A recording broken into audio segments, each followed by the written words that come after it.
नमस्कार, मी स्वराली. माझ्या स्वराली किचन्स रेसिपीमध्ये तुमचं स्वागत करते. आज मी गव्हाची लापसी बनवणार आहे. ह्याला गव्हाचा फाडा किंवा गव्हाचा भरडा म्हटला जातो. गुजरातीमध्ये फाडा म्हणतात ह्याला. ही शक्यतो महाप्रसाद किंवा सणावाराला बनवले जाते. लापसी महाराष्ट्रात, राजस्थान आणि गुजरातमध्ये बनवले जाते. चला तर व्हिडिओला सुरुवात करूया. पहिल्यांदा मी कुकरमध्ये अर्धा कप तूप घेतले. तूप एकदम कडकडीत गरम झाल्यानंतर 1 कप फाडा घेतला आहे गव्हाचा. त्यालाच आपण मराठीमध्ये भरडा म्हणतो गव्हाचा. तो व्यवस्थित असा परतून घ्यायचा लालसर होईपर्यंत.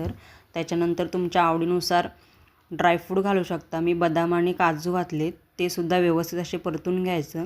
एका साईडला पाणी एकदम कडकडीत गरम करून घ्यायचं आणि 1 कप फाड्याला मी 3 कप पाणी वापरलं आहे आणि त्याच्या 2 शिट्ट्या करून घ्यायच्या. कुकरच्या 2 शिट्ट्यामध्ये गव्हाचा भरडा व्यवस्थित असा शिजला जातो. नंतर मग त्याची वाफ काढून घ्यायची. पूर्णपणे कुकर थंड होऊन द्यायचा. कुकर पूर्णपणे थंड झालेला आहे. तुम्ही बघू शकता गव्हाचा भरडा व्यवस्थित असा शिजला गेला आहे. कुठेही कुकरला लागलेला नाही, व्यवस्थित असा शिजला गेला आहे. त्याच्यानंतर मी अर्धा कप गूळ वापरला आहे. तुम्ही ह्याच्याऐवजी साखरही वापरू शकता. तुम्हाला गोड आवडत असेल तर तुम्ही गूळ जास्तही टाकू शकता, तुमच्यावरती आहे. गूळ पूर्णपणे वितळवून घ्यायचा आणि जे काय पाणी होईल गुळाचं ते आटवून घ्यायचं. त्याच्यानंतर मी वेलची टाकली, अख्खीच वेलची टाकली मी आणि थोडासा केसर टाकला आहे.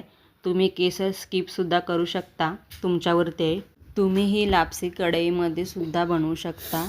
सेम तशीच कृती आहे, पण गरम पाणी वापरायचं दोन्हीमध्ये पण. कुकरमध्ये बनवलात तरी पण आणि कढईमध्ये बनवलात तरी पण. कुकरमध्ये झटपट होते म्हणून तर मी कुकरमध्ये केले.